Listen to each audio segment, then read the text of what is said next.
Today it's all about coaching on episode 30 of the Kingsgrove Sports Centre Podcast.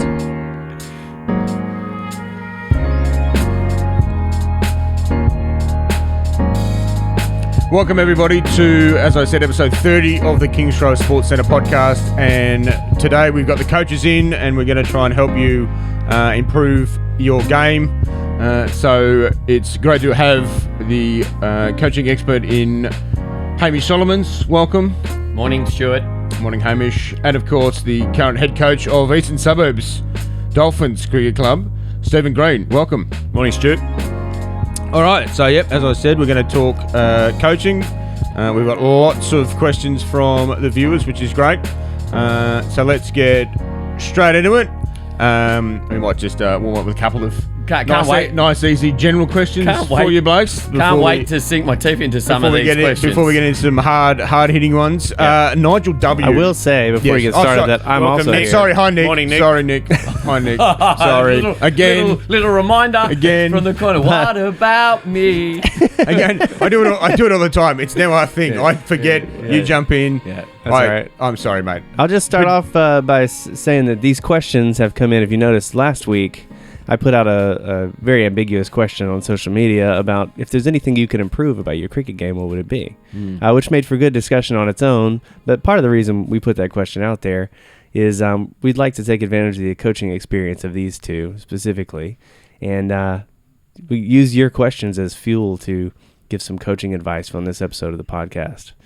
So we got your questions on social media. If you have any feedback about this podcast or additional questions you'd like to ask about coaching or anything else, reach out to us. We're on Facebook at Kingsgrove Sports Centre, Instagram at Kingsgrove Sports, Twitter at Kingsgrove Sport. Use the hashtag KSC Podcast, where you can listen to us on Apple Podcasts, Spotify, iHeartRadio, Stitcher, anywhere else you listen to podcasts, or hopefully you're watching us here on YouTube. Take it away, boys. And so that's why he's the producer. Yep, exactly. Because I forget all of that stuff. I actually think it was because of his hand signals earlier. Well, that too, yeah. He's now directing it as well. I find that you tend to come in a little hot off the intro, a little bit early. So right, I wondered why he was going like this. Yeah. I'm just keen to get in. I'm just keen to get involved. All right. Let's start with some general questions, just to warm you blokes up. Let's break the ice here. Okay, right. So Nigel W. asks this. He says, "My knees. Too many injuries are catching up with me. How do you think you should fix that?" Oh, I know, Hamish. You have a good answer for this one. Yeah, I think we've got the wrong person to answer that one. We need to get Hamish Solomons to come in and answer that question. I refer to him as the new $6 million man, Steve Austin. Given that he's had 2 knee replacements, 2 shoulder reconstructions, a hip replacement. Yep.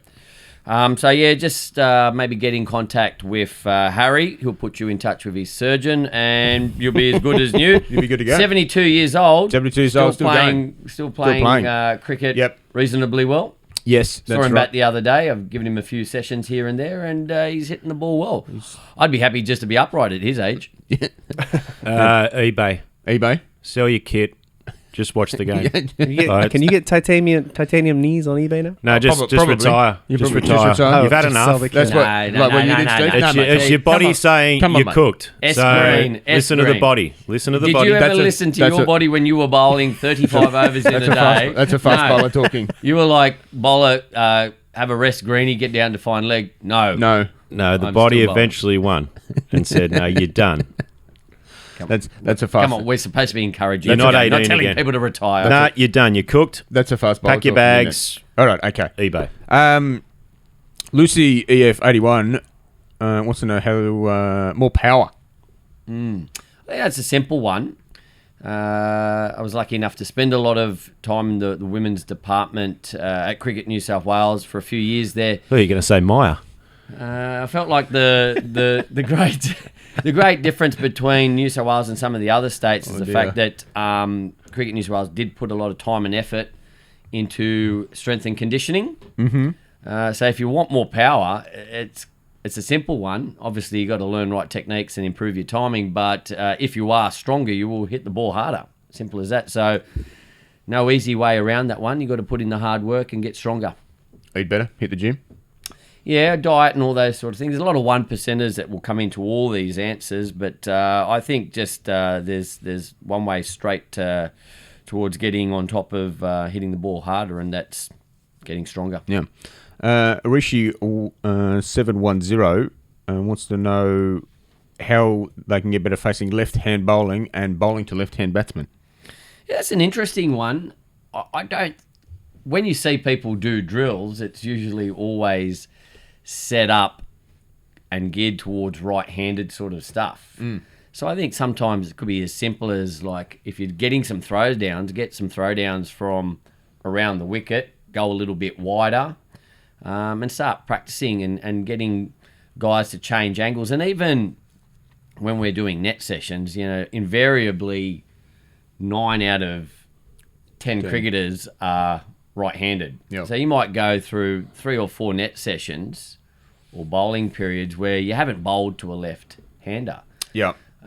So what I tend to do in some of the coaching sessions that we're running where there are no left-handers is every now and then I'll get the right-hander to just go stand aside, and we'll have a little round where the next ball has to be on the offside to a left-hander. And it just gets them adjusting and being able to adjust on cue. Yeah. I just think it's just very easy to not think enough about the fact that there are left-handers in the game, and we just gear all our training towards that right-hand angle. Yeah. A hell of a lot. Steve, What about bowling? What about bowling to left-handers? I was going to work on the batting first. I usually just get them to open their stance up a little bit. The front foot goes a little bit towards the onside instead of having the closed off stance. Bowling, I think it's just changing your target area where you're hitting the deck, and it's only a case of probably 8 inches. Yeah. Just moving your sight of target to the leg side of a right hand batsman. You're probably aiming it around off stump, hitting off stump line, and getting the ball to either go in or away to the left hander. It is. I know a lot of coaches in junior cricket see the solution as just jumping straight around the wicket when you're bowling to a left-hander, which frustrates the absolute hell out of me. I agree. There's no reason to do it. No exact science to say that you have to go around the wicket to a left-hander. It teaches the kids bad habits. Instead of just saying, okay, here's an easy option, just bowl straight from around the wicket. Yeah. You work hard and you work out how to bowl to a left-hander over the wicket, because you're just giving an easy out for the cricketer, and that's not going to improve him. That's just it's going to be okay for this year because, we'll just get you through the game. Get you through the game, right? Okay. Will Stacey wants to know how they can sort out getting their line and length. Yeah, look, I reckon it just comes down to pure hard work. Obviously you've got to take a look at technique and actions and stuff like that. But I think, we've seen a lot of different actions at international level in recent years. And I think what it comes down to is volume, Steve. If you're prepared to work hard enough and teach your brain release times and what works and the areas you need to bowl, and you just practice, invariably you work it out and your line and length improves. There's no... really, at the end of the day, a lot of these questions, there's no substitute for volume. Get in there and turn the volume up. Yeah, I think, well, if you've got your action and everything at that end right, target bowling is just, work on your lines and lengths, throw some cones down or some discs, and just aim for them. Just getting your body and your eyes trained to look at a spot on the pitch and hit that spot consistently. Exactly. And as you say, if you haven't got your action right, then it all starts from the top of your run up. If something's not going right, it's only just going to snowball right through to the follow through and letting the ball go. So yeah, you have to have an action where you can consistently do the same thing every ball. And if you haven't got that, then you're pushing it uphill. I think that's where it ties in with the previous question with left-handers. Yeah. I think even as a coach, I've been guilty of, right, here's the target, set on top of off stump or whatever, to a right-hander. When do we then sort of say, okay, for the next 3 or 4 balls, let's move it over as if it was a left-hander? Sometimes we just we're stuck in our way and everything's geared towards right hand. We've got to take into consideration. And that if you do a lot of practice at doing that, then your body naturally knows how to adjust and you change your angle and generally speaking, you're not bowling onto the legs of a left-hander. And that's why they tend to be very strong, because they're used to so much bowling on their legs. You'll get that line adjusted straight away. Yeah, right. All right, well, let's get into some batting questions. So I've got a few questions here regarding leg side. Yep. Leg side play. So Isaac.White 29, Felix Page 0, Jackson Ingram 27, and Wakar.Albert 12. Want to know about leg side play. So what are your keys to playing on the leg side? So, playing leg glances, playing on drives. I've been lucky enough to coach some players that have represented the country, and generally speaking, if there's a problem with their batting, it tends to be on the leg side, and it generally comes down to head position and falling over and falling across the line of the ball. So if you can do plenty of drills where you're actually focusing on not just opening up and not just getting your leg out to the line of that leg side delivery, but actually getting your head there, I think once you get your head over to the ball, everything else has better access. So if you can get, generally speaking, your head working better, that solves a lot of problems. If you're not falling over to the offside, then you're invariably getting yourself in a better position to get access to the ball. Hands is obviously very important. Wacker here has got flick.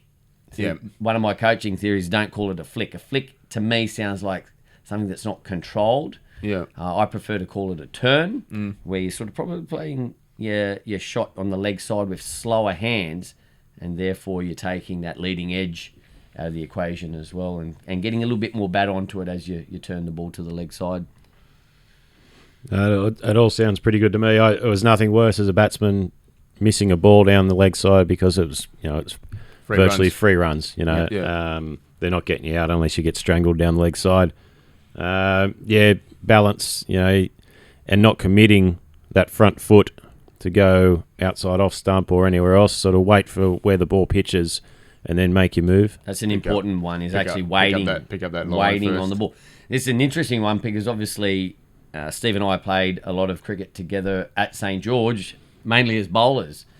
But I prefer, and I've always preferred doing batting coaching, purely because I think Steve and I will often see things as bowlers, and we were trained to find weaknesses in batters, and that's why I tend to prefer now doing batting coaching as opposed to bowling coaching. Yeah, right. Okay. And that's one thing that I stress to the people I coach and the teams and clubs that for me, just because you're a batsman doesn't mean you switch off when we speak about bowling. And vice versa, because you will learn something that you probably don't learn or you don't get spoken about when you're just dealing with your bowlers or your batsmen.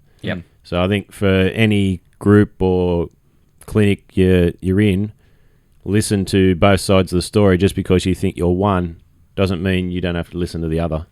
100%. So I think it's important to listen to all facets, because the more you listen and take stuff in, the more you'll learn and the more you'll get out of it. 100%. Yeah. If you're a batsman, you want to know everything. Yeah. Well, what's the bowler? How's he trying to get me out? About what a bowler's trying to do, techniques. Because you got to get good at being able to read actions. Because the difference between a bowler sometimes bowling an in-swinger and an out-swinger can be just the position of his wrist. And if you're able to read the wrist or see little signs in the way he's running into bowl. That can almost be an insight into what you're about to be delivered. 100%. All right. Now there's a few questions here on maybe shot placement and those sort of things. So good question here, which I thought. So Isaac.White 29 is asking a good question. How do you turning dots into ones? Which I think is Well, I think some of the best batters in the world have had that ability. Yeah. particularly in the one-dayers, when the field starts to spread a little bit, just your ability to find gaps and keep the strike ticking over. And I think it just comes down to good use of hands. Whereas normally you get a decent ball and you just sort of flat bat it and defend it. It's now comes down to positioning yourself a little bit differently, being a bit creative sometimes with your positioning, not just going into your stable, comfortable positions that you've been taught as a junior cricketer, but to sometimes maybe get across the ball a little bit more, and then to be able to use your hands. And I think just purely bringing in markers into a net session and saying, right, that's where your fielders are, now focus on trying to hit the balls in between those markers. Yeah. And I just think creating environments when you're in a batting session where you have gap awareness. When do we ever really do that? We just get in the nets and try and thrash the ball back past the bowler. But I think it's those batters that give a little bit more time and effort to gap awareness and then trying to work gaps in the nets. You find that they're a little bit more organised. You'll have so many experienced cricketers tell you they have these really good young cricketers coming into grade cricket, perfect techniques, and they spend the first 5 or 6 overs just hitting the ball constantly to fielders, and then eventually they get frustrated and throw their wicket away. So is that about when you're batting, not looking at where the fielders are, but where the gaps are between the fielders? I think that's the key. I think, there have been cricketers that have told me like they prefer to look at the fielders and then work out from there. I think, just find out what works for you. The majority of batters over the history of the game probably have preferred to look at gaps or focus on gaps. Yeah. For me, it's just those two words, gap awareness. You've got to give time and consideration to it, particularly in your net sessions. Yeah. So maybe like intent as well, Stephen, going out with the intent to look for singles.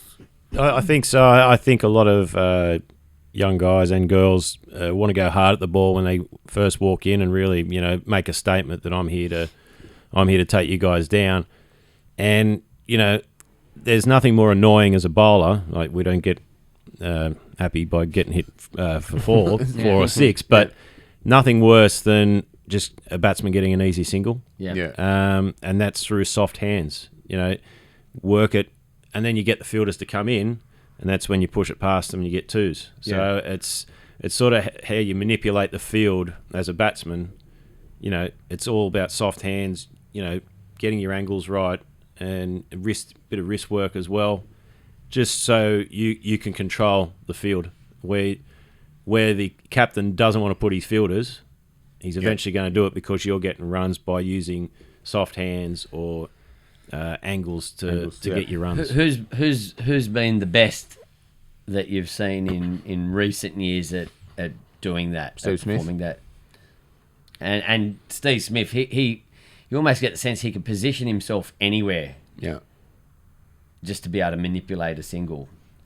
Going back a few years for me, Michael Bevan was probably one of the great masters. And that's why he was considered the best finisher. The best one-day player.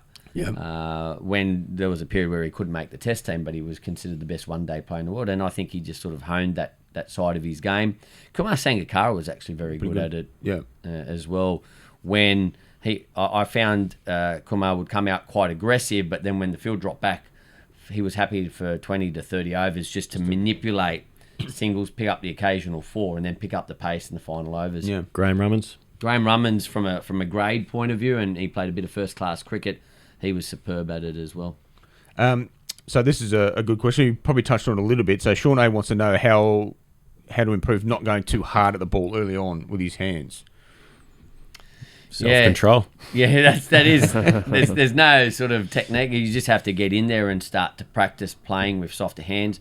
I think you got to try. Or is it just about like also playing late, playing closer to you rather than? I had a lesson with a young cricketer yesterday, and everything was out in front of the body because basically trying to hit the ball a bit too hard.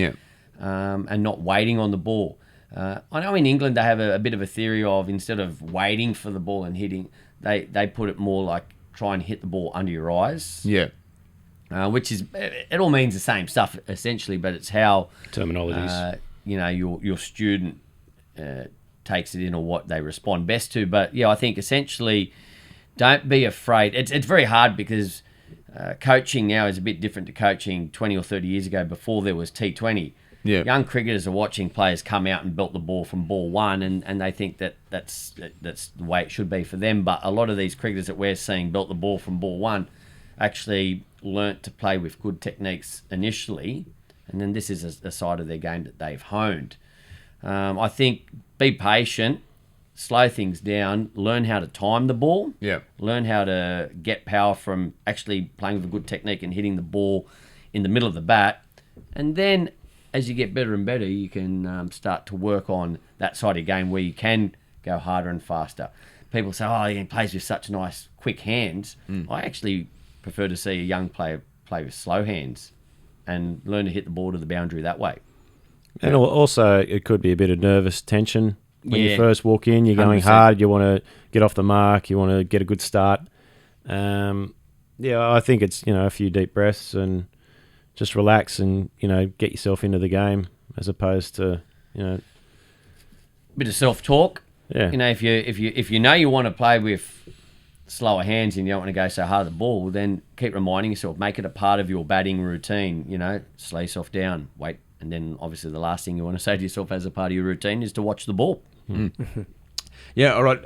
Now, we've got a few questions on this, and it's always one that people talk about a bit. So playing the short ball. So _ Connor _ Doran, Rishi Singh, Joe Arsena, and Shayhan too want to know about playing the short ball and getting better at it and getting being more confident against it. So if you're not confident against the short ball, what's a good way to good and safe way to practice it to build your confidence?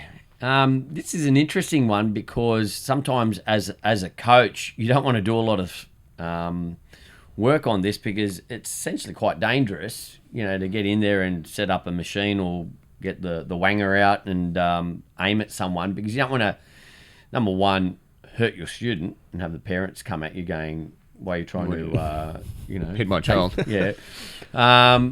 And the other thing is that, that one good solid hit to the body can almost ruin a child's confidence for the next 2 or 3 weeks until they get back on top of it, or sometimes longer.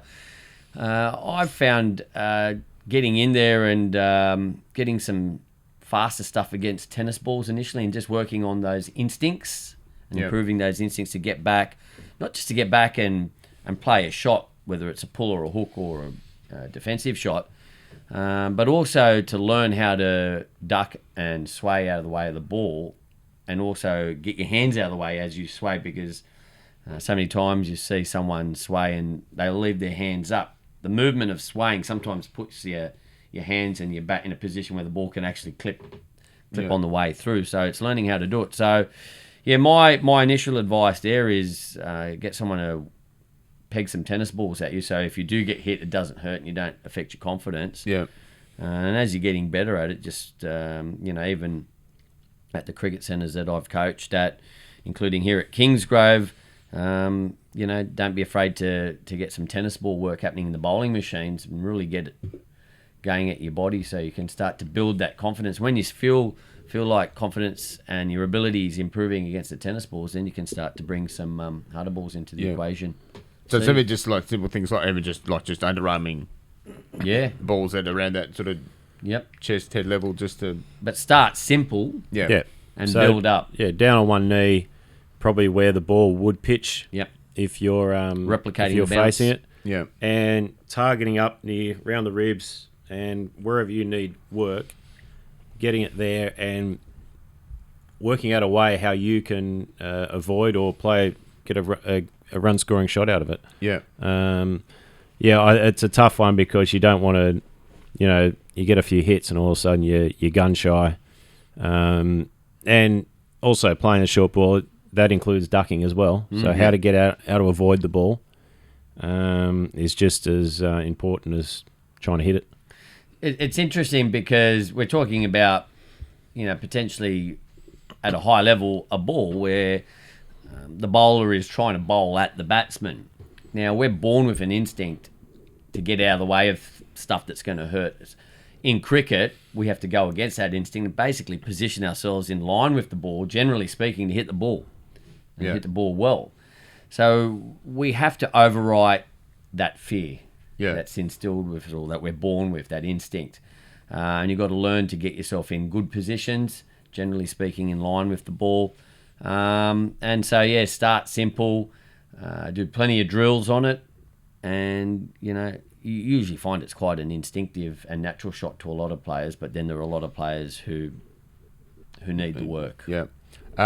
So what's the key? What's the key to playing the pull shot? What are your main tips to play a good pull shot? Yeah, look, I just think keep your head in a good position.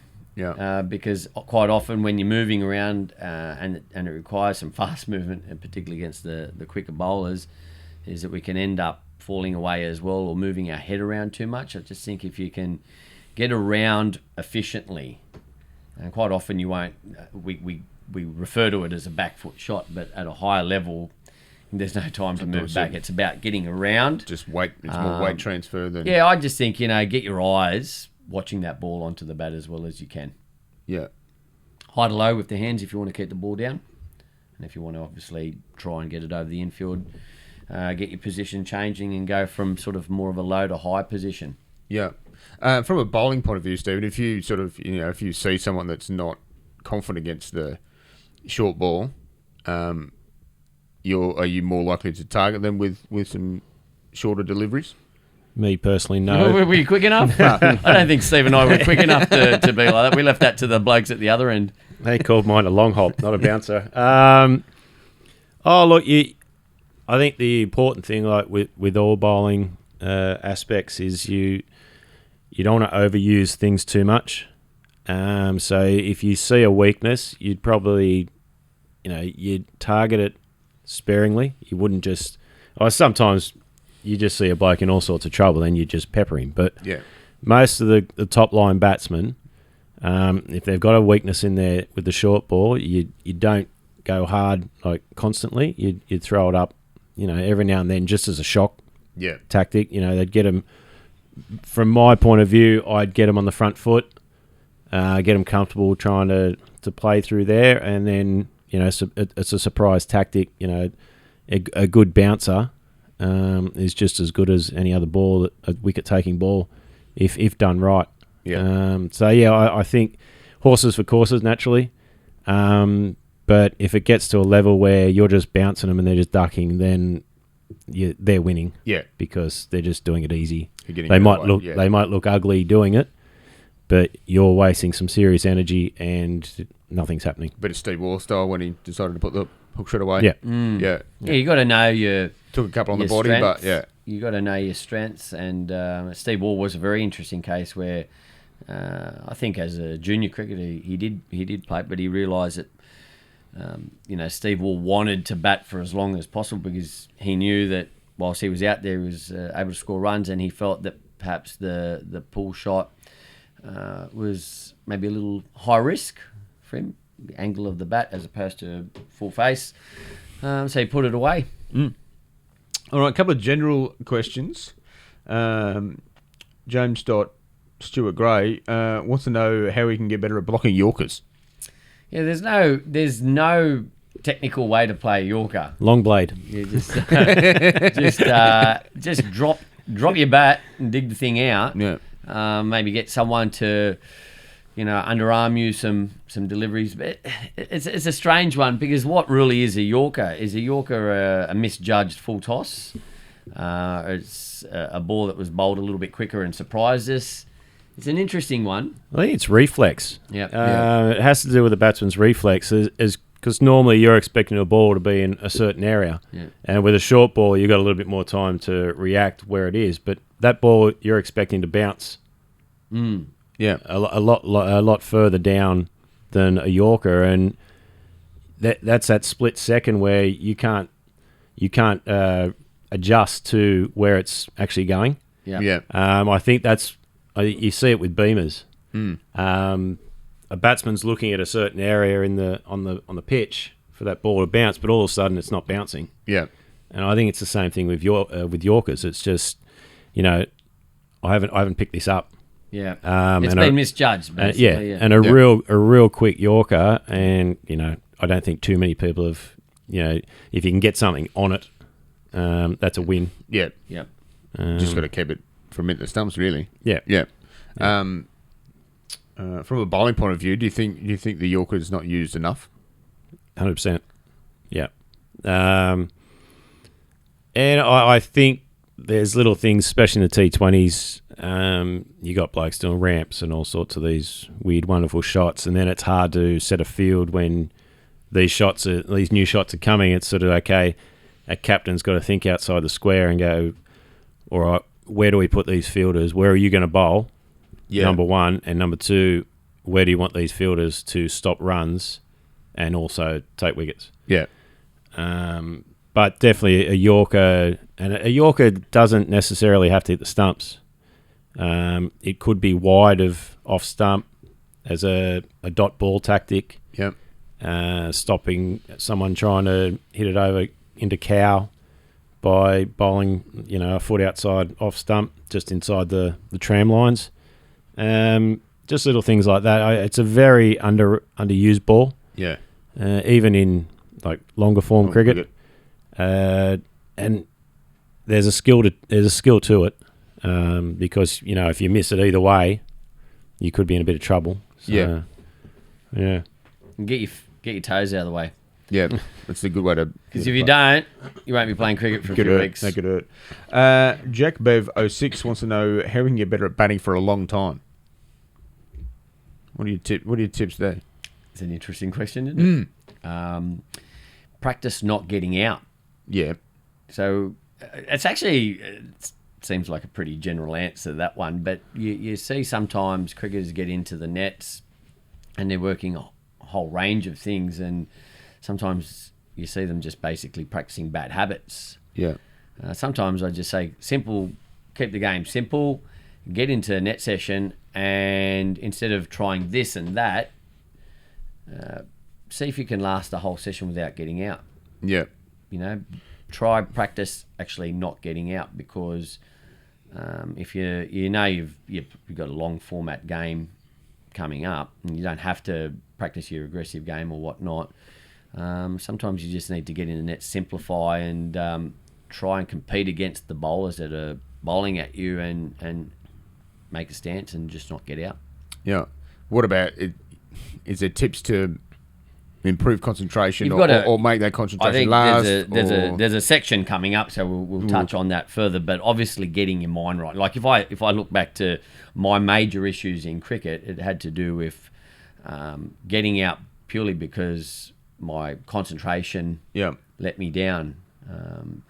So batting for long periods of time, not getting out, quite often has to do with how your mind manages an innings. Yeah. And if you can improve that side of things, then there's half the job done. And like I said, we'll cover that more in a shortly. What about footwork? How do you improve your footwork? Drills, skipping. Yeah, actually, it's not the worst advice there. I've had and seen many coaches advise their players to use skipping much in the way a boxer will use skipping. Yeah. If a boxer doesn't have good footwork, then it's all over. Yeah. So why should that be any different for a batsman? So I think skipping is crucial. Moving around, sometimes challenging yourself to do things in the net, such as rapid fire, where you have to get your feet moving backwards and forwards a lot quicker. Yep. And just do a lot of agility stuff. When it comes a lot of cricket, it's a lot of muscle memory. Yep. And getting yourself into the right positions, and definitely footwork. You just got to be light on your feet, so you're ready to get in any position you need to play a certain ball. Yep. So, what about? This is an interesting question. How do you perfect the reverse sweep? Yeah. Well, I would suggest try working on the reverse sweep after you've perfected all the other key shots, the main shots. But it is a relevant part of the game now. You can be a bit of an old head and an old school coach and say, don't work on those shots. Yeah. But the reality is we can't expect a young cricketer to watch their heroes playing reverse sweeps and ramps and stuff like that and then expect them not to want to try those shots. It's just the way the game has evolved now. And I think, when a cricketer gets to a pretty good level and they're making rep teams and stuff like that, it's time to sort of start drip feeding that stuff into their game, because if they want to make it, Yeah. they're going to need it. Yeah. It's just the way the game has evolved. So look, again, there's no little master stroke here. It's just you just got to watch the techniques, learn from the guys that you're seeing master it on TV, and then you've got to get out there, get some underarms happening, and start to hone it that way. Yeah. Drill it out like most shots. Would you say, like, do it early if you've got a young cricketer that's learning how to bat? Yeah. So going through all the basics, all the fundamentals, but then if you start bringing this in at a young age, they keep practicing, they get better at it. Yeah, I would just say to young cricketers, because if you grew up in Australia or anywhere for that matter in the 70s, 80s, you played a lot of backyard cricket. Yeah. And that's where you would copy bowling actions of your heroes and play shots that you saw on TV and stuff like that. So I just think that unfortunately in this day and age, for a good number of reasons, purely because some people don't have backyards where you can play cricket, kids don't get that opportunity to get in there and practice those sort of shots from an early age with taped tennis balls and stuff like that. Yeah. And that's where a lot of your cricket is developed, is just mucking around with mates and showing off and doing stuff like that. Next thing you know, it's a shot that's in your system and that you've kind of developed, and when it comes time to start working on it in the nets, it's already a part of you, if you know what I mean. Yeah. So sometimes it's good to just get down into the nets with your mates, not take it too seriously, and say, right, we're just going to do a bit of shot development. Yeah. This particular session, and allow yourself to work on some shots like that. Practice just as long as you don't get carried away with it, and just as long as you understand that you got to build the foundations first, for using one of the great cliches, and make sure that you're working on your crucial and important techniques first and foremost, and then allow yourself to develop those funkier shots. Yeah, right. All right. Let's get on to some bowling, Stephen. Now, obviously, one of the keys, or the things that people want to know how they can improve is bowling faster. How do you bowl faster? Good question. How do you bowl fast to begin with? Well, I think a little bit of natural ability. Yeah. But I think for me, it all starts at the top of the mark. Getting your running technique right, running into bowl, because that's your build up of power and pace. Again, we spoke about earlier, a bit of strength and conditioning, so hitting the gym and really getting obviously if you're stronger, your body right. Yeah. What sort of thing? I mean, obviously we've heard this, a bit with fast bowlers breaking down and having to rest and things like that. Back in the day, they didn't go to the gym; they just bowled. But if you are going to the gym, what should you work on? Is it upper body that makes you bowl fast, or is it more to do with the core and the lower body? Yeah, for stability, I think it's core, back and glutes. Yeah. You need a good drop tank to bowl serious wheels and also overs. Yeah. But I think those three areas you really work on hard, because if they're not strong, then you're in trouble. Even if you bowl spin, if you haven't got those areas at a decent level, you're going to struggle. Yeah, and these days you don't want to put on too much mass. No, you don't want to. Thinking, if I get stronger by doing the heavier weights, you don't want bulky, because you're going to end up just being heavier at the crease and probably leads to more injury or more stress and strain on the body when you. Exactly. I think you need to get your core right, whilst remaining quite agile and light on your feet. Yeah. Because that's probably less stress going into your lower body and into your back eventually. I mean, more and more I see bowlers running. Some of the run-ups that I see, you just sort of think, well, how have you come to that? Like, how have you decided? And it's funny, there's bowlers that I've noticed, they'll run in straight and then all of a sudden there'll be a skip to the left or a skip to the right before they actually let it go. And I've asked, how have you... And it's just what I do. It's how I bowl. Like, well, you're probably losing a yard of pace by that sidestep, sometimes it's down to their ground where they played junior cricket. Yeah, there might be a pothole just before the start of the pitch, and they're actually worked out a way of how to bowl at that end at their home ground. It's like, well, okay, we've got to try and get that out of you because it's probably slowing you down. Running technique as well. I see a lot of bowlers with their elbows. So they sort of run into bowl. I know this is a podcast, but if you're watching on YouTube, g'day. The arms are going across the body instead of with the body, and just getting everything aligned towards your target. Yeah, I'm big on that. That if you're getting everything going in that direction, there's a fair chance you're going to get the ball where you want it. Yeah. If you've got things going everywhere, it lessens your chances. Makes it harder. Does it also just say once you've got your fitness and you're a bit stronger and your action's right, it's just also about effort? You've just got to run. Yeah, look, I think momentum is crucial here. We want to bowl faster, so you've got to work out how do I get more momentum behind my delivery. I think sometimes you're better off having a faster ball like you'd have a slower ball, and that could be just come down to pulling down a bit harder. But also, for me, a big one is that effort ball, combined with just maybe running through a little bit quicker every now and then. Yeah, because that's actually providing your delivery with a little bit of extra momentum, and that can surprise a batsman. Because you also want to be deceitful as a bowler.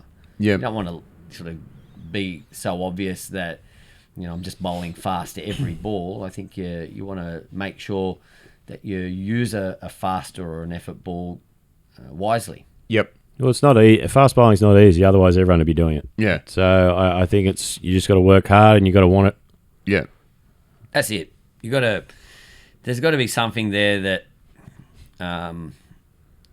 you just got to love taking wickets. I think you got to love, because a lot of guys, fast bowlers on hot days on flat tracks, it's easy just to say, right, no, it's not happening today. I'm not doing this. But I think I had the opportunity to watch you bowl. You just loved taking wickets, so you were happy to bowl and go through the pain of working hard on a hot day, and then getting that reward, and you're then inspired for the next 5 or 10 overs. Yeah, nothing.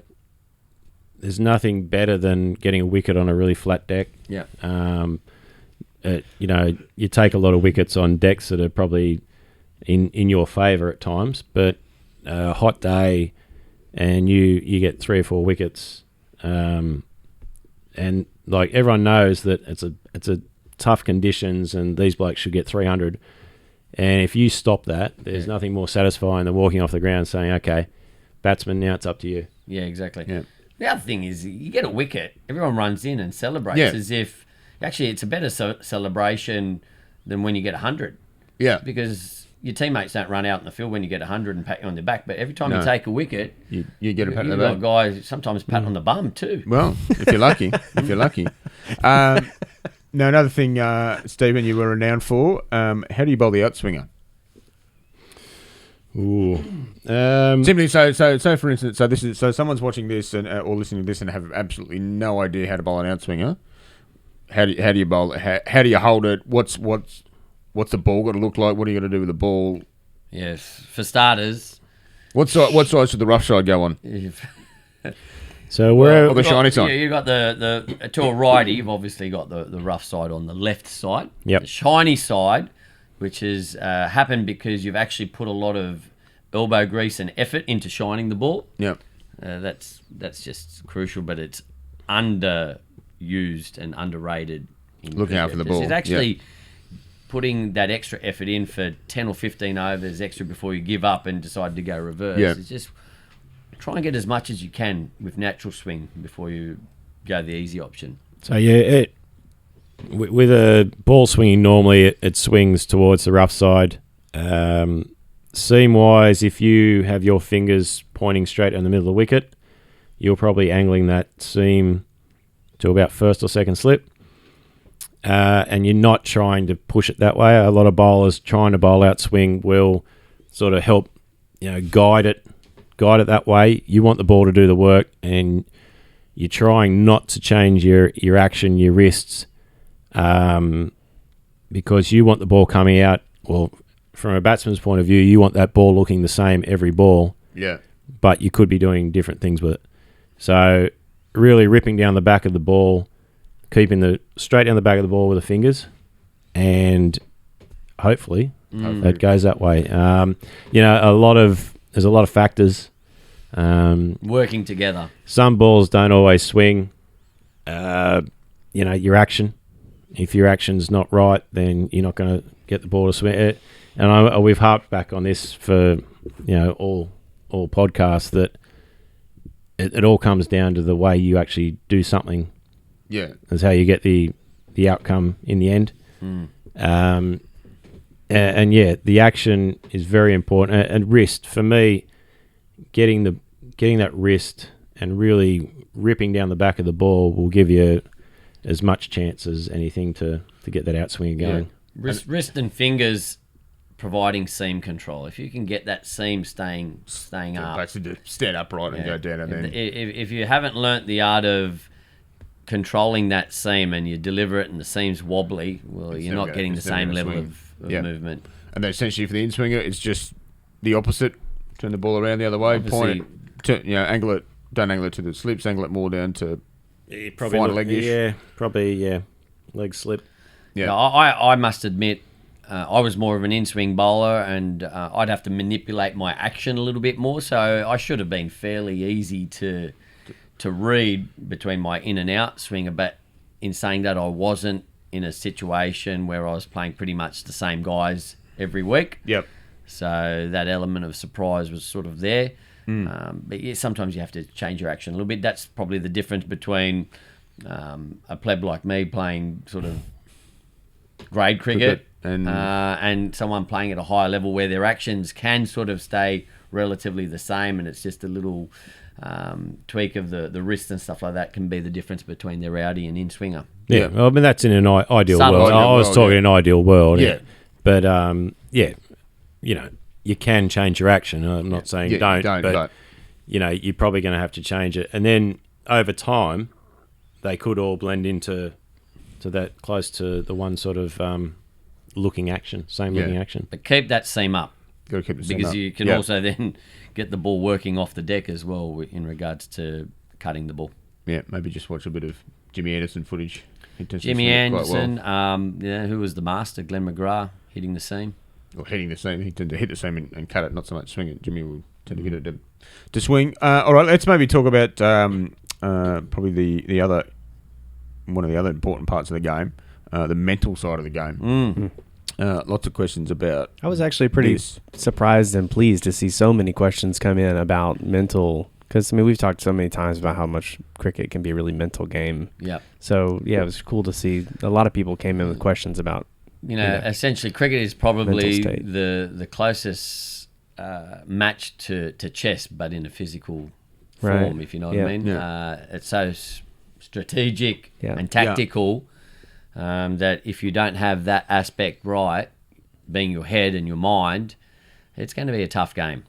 Yeah. Well, it's, a lot of cricket is mental, whether it's thinking about tactics or whatever, but just being in the right mental frame of mind to perform. The boss of Kingsgrove Sports Centre, Hamish Solomons, always said to me as a young kid, cricket is 90% mental and 10% physical. Now, in this day and age, I tend to think it's more of a 50-50. But how much time and effort do we dedicate to the psychological or mental side of the game as opposed to the physical. To be truthful, it's probably a 90-10. Yeah. We're in the nets, we're practicing our batting, we're practicing our bowling. Doing we're that not sort actually of stuff. Practicing, So my advice to all these questions, and it's good that awareness is there of how important it is, the mental side of it is, but you got to try and work on your mind. Yeah. So, for instance, Guy W wants to know how to improve his concentration. Yep. Yeah, it's an interesting one. Some of us are born with better concentration. I was one of those unlucky ones whose concentration was quite poor. Yeah. I always wondered about myself, to be truthful. So did others. But yeah, it improved as I got older, and it was just awareness. Yeah. I think I was a bit silly, and I didn't realise I had mental inabilities when I was a bit younger, so I didn't address them, but I addressed them more as I got older because I realised, hang on, technically you're not bad, but problem in lies of the fact that you're getting out in your 30s a lot because you're losing concentration. And believe it or not, there was a link between fitness. My poor fitness often meant that I would get mentally tired sooner and end up playing a rash shot in my 30s or 40s as opposed to other guys who were fitter who were going on and getting much bigger scores because they were able to concentrate longer. And hydration is another thing. Keep your mind lubricated. Yeah. Yeah, make sure you drink plenty of water. So how there's a few questions here about patience. How do you work on being patient and that obviously that probably comes down to concentration too, I would have thought, in terms of improving your patience.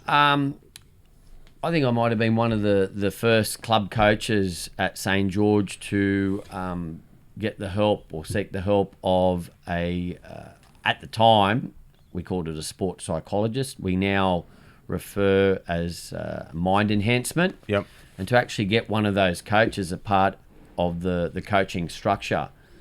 And initially the players were shy to be able to go and talk to a specialist in that field in regards to what they deemed to be their mental weaknesses. Yeah. Now there's not so much of a stigma around that, and people are quite open to talking about the weaknesses of their mind and stuff like that. So much in you would go and seek the advice of a cricket coach or a bowling coach.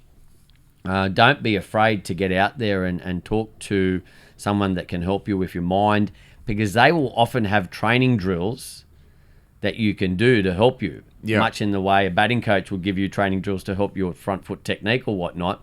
I've worked with a guy by the name of Alan Mantle, and he's provided some of my coaching students with a lot of help with their mind. Yeah. And quite often they'll have things to do and to follow up on, and quite often they'll end up much more mentally stronger because of that process. Yeah. The Pranav31R has an interesting question. He wants to know how he can improve his temperament when batting, but also his ability not to do something stupid in pressure situations. Well, that's a whole different ball game, is how we handle pressure. The first thing pressure will do is change the way you do something normally. Yeah. And that's why everything gets tighter, shoulders get tighter. Exactly. Your movements get restricted by this energy. Yeah.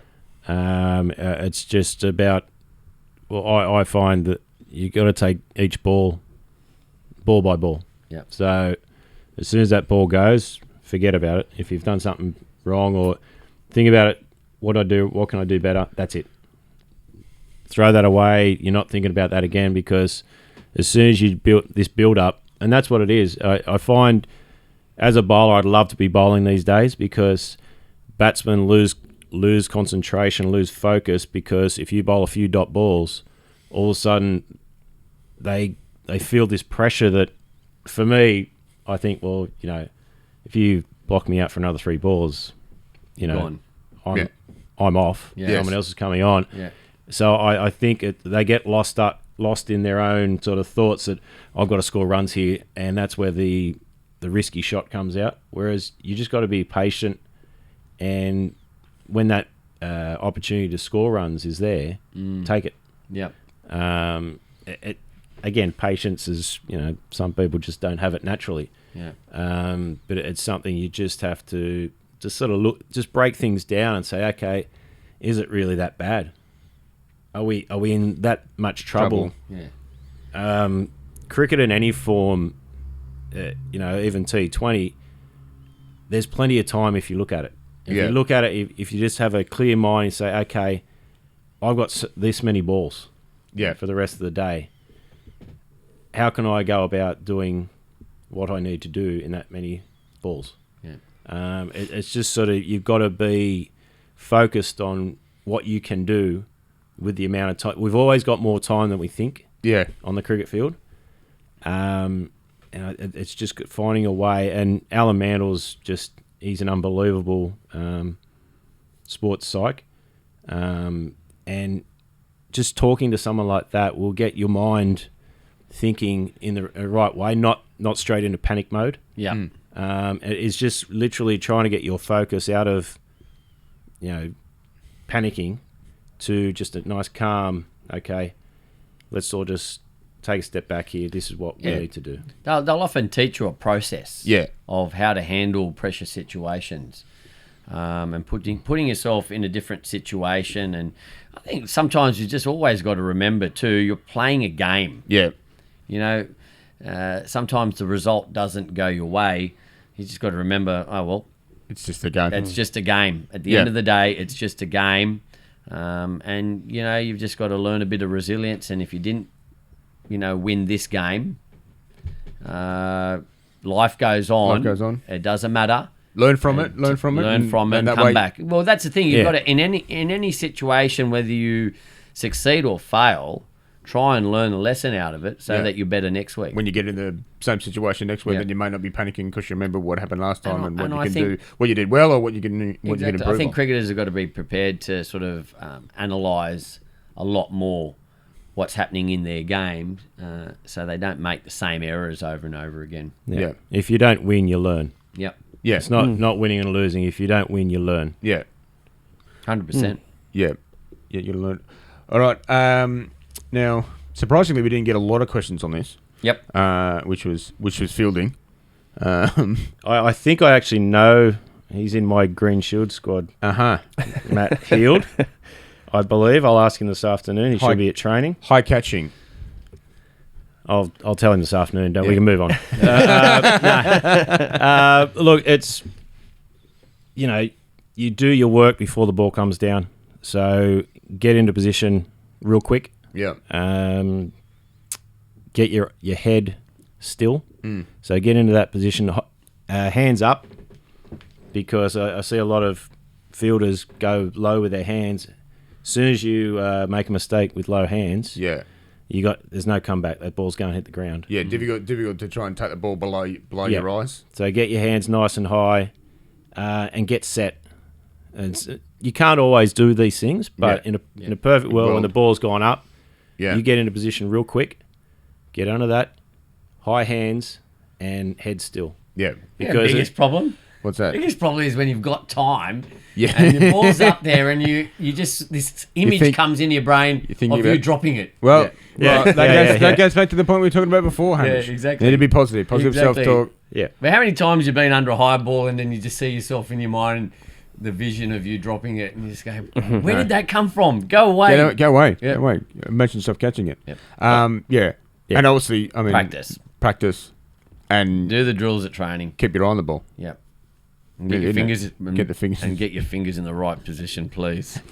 Don't point them at the ball. They only hurt when you drop them. Don't break them. All right. So there's a couple of questions on fitness.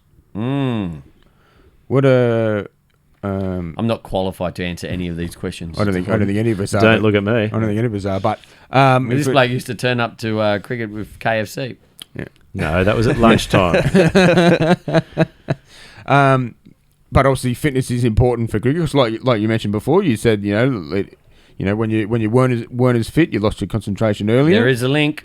So is it just a case of just doing some basic general fitness, making sure you're doing some running, do some strength exercises? Look, I think is there specific stuff that it all helps, but I think there is such thing as bowling fit and batting fit. Yeah.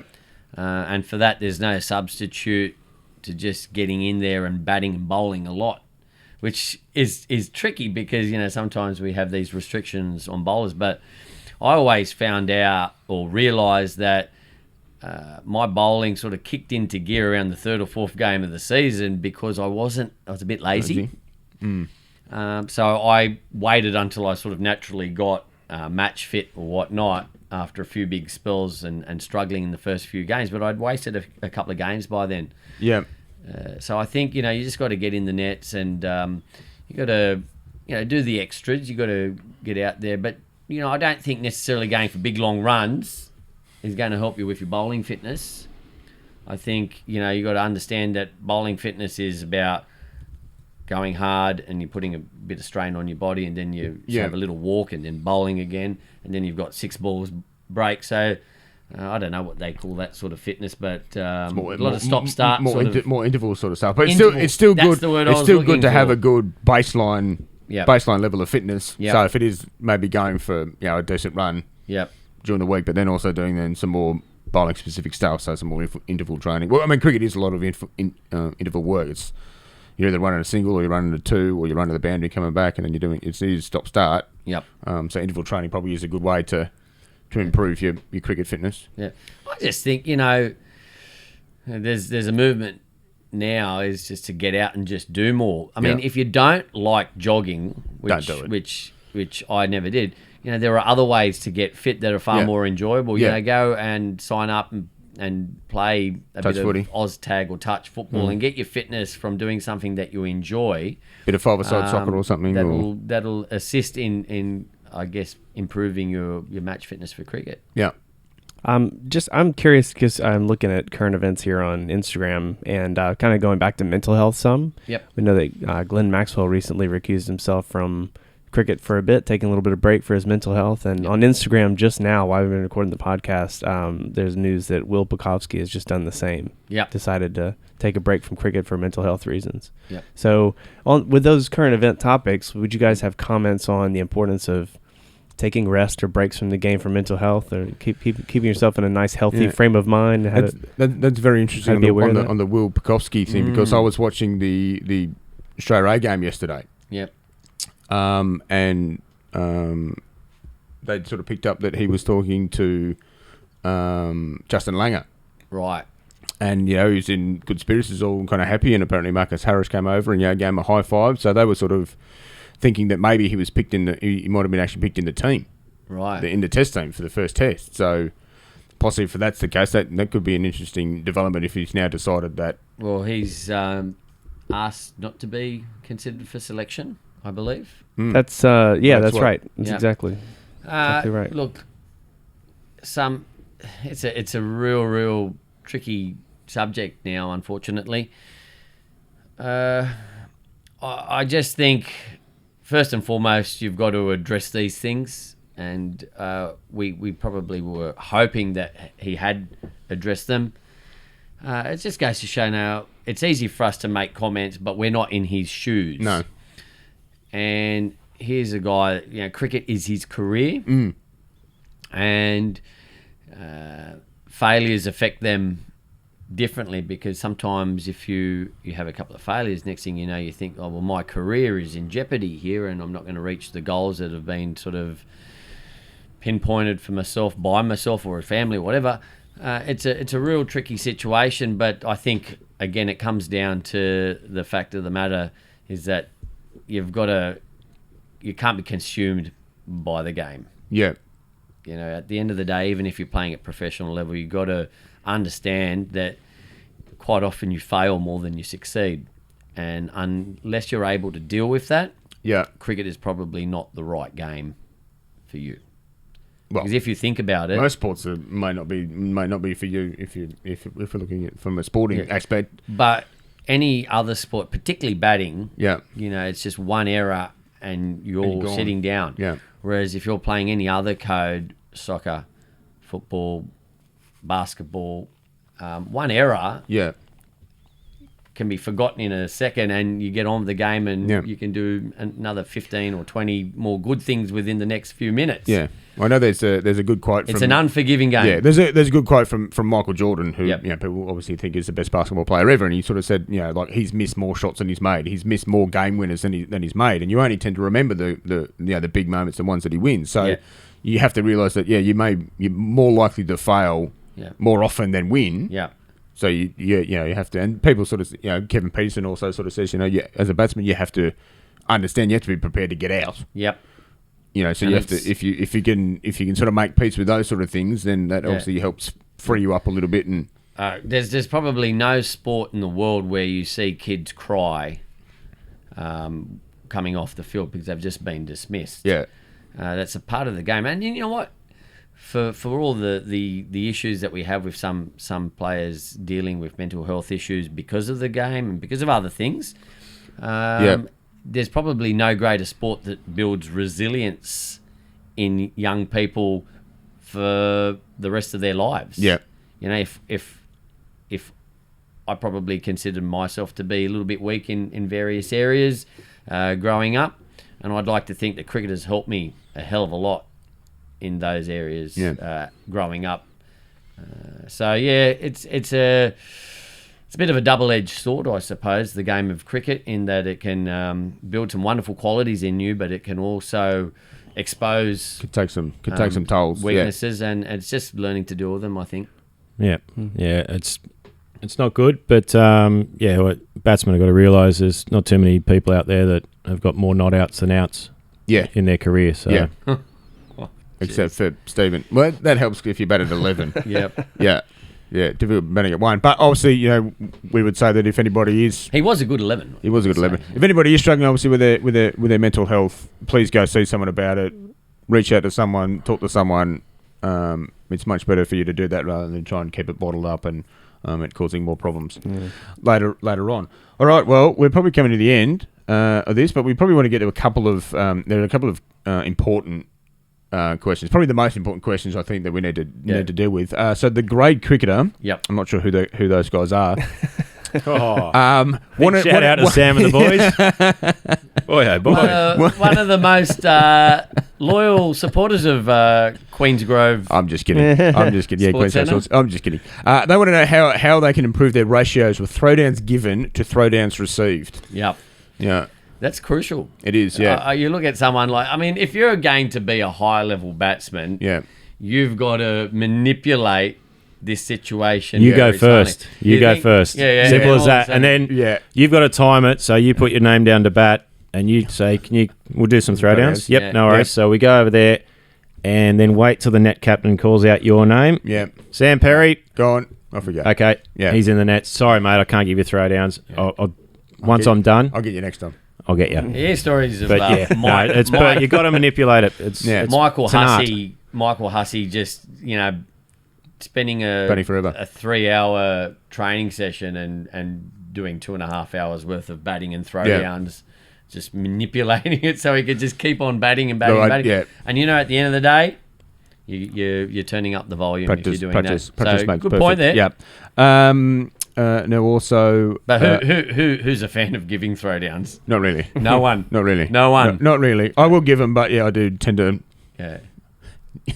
Get my more of my fair share than taker. Yeah. Now, also another important thing, obviously in cricket, Damien H wants to know basically how do you get the right cordial mix, the water to cordial ratio. Is there anything worse than turning up to a ground and your first drinks break, you're all excited and it's a hot day, so you got a few drinks breaks coming, and you got some sort of watered down, poor excuse for cordial. Nothing worse than weak cordial. And you think yourself, this is what I'm going to have to put up with for the rest of the day, chasing a little red ball around the field. My mates are at the beach, having a good old optic, and I'm drinking weak cordial. That's basically the same as Kool-Aid, right? Water and cordial, the same as Kool-Aid. Should you just follow the instructions on the... I think it's going to come down. You got to make sure your cordial person's on a bit of a tight ass. Yeah. Yeah, he's trying to make a bottle Don't of stretch cordial. it. Don't last the Trying to season. make a bottle. Don't last the season. Trying to make a bottle of cordial, last get a a few new one. weeks because he's trying to Yeah, save you've got to the get it. club a few dollars. Oh, that's funny. Yeah. And also sometimes you've got the older gentleman, the club steward, who's still hanging around helping out. Has a bit of a shaky hand, and sometimes you end up getting a bit over dehydrated because the cordial's been a bit too strong. A bit too strong, yeah. So our captains, you can get it right. you can run a team of players. Make sure you get the cordial Make right. sure you get the cordial right. Reece W has got a good question here. Yep.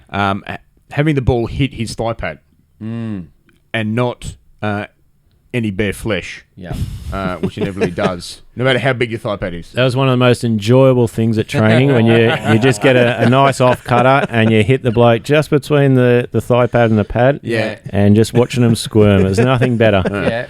Always brought a smile to everyone in the net. It's got him. always- Except the bloke who got hit. They Yeah. always whinge, but the bloke who got hit, got some mileage out of it because if you didn't have a huge bruise. Oh, beautiful bruising. Didn't go home and show the missus, look at my bruise, can I get a bit of sympathy?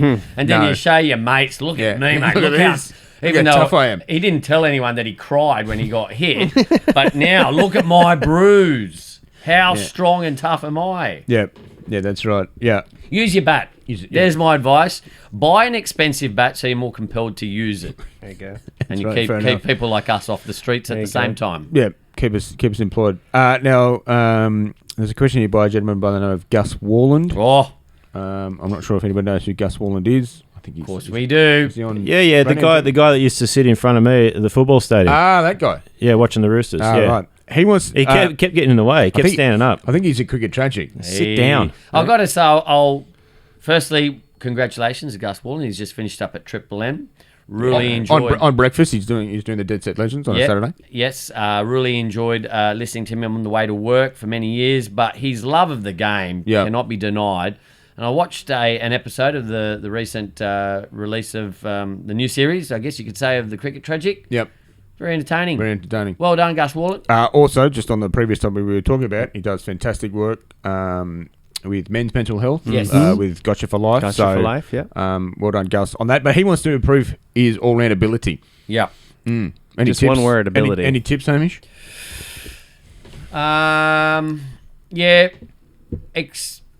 Don't set your expectations too high, and therefore you won't be too disappointed. Yep, good So point. low expectations Yep. is probably one of the keys for a lot of lower level cricketers. Yeah.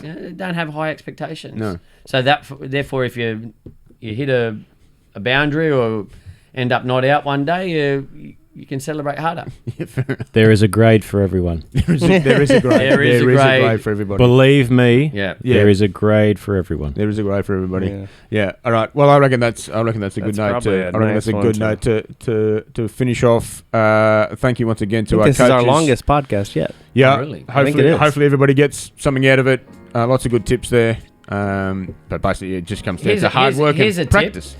If you're a parent, come to Kingsgrove Sports Centre and buy some training or coaching aids. Yeah. Yeah. The new batting V. The V-net. The V-net. You can set up in the backyard. Your kids can As a just coach, great coaching tool. out in the backyard and you just hit balls for hours. Yep. Yeah. So A good childminder, you're saying? good child mind. Yeah. Practice hard. But get if you're a club cricketer, get to training. Work hard. Work with your coaches. Same way you're going to get better. So thank you, Hamish. Spoken like a true captain. That's right. Thank you, Hamish. Thank you, Stephen. Thank you, Nick. Thanks, everybody, for watching and listening. And we'll catch you next time on the Kingsgrove Sports Centre podcast. See you later. To win.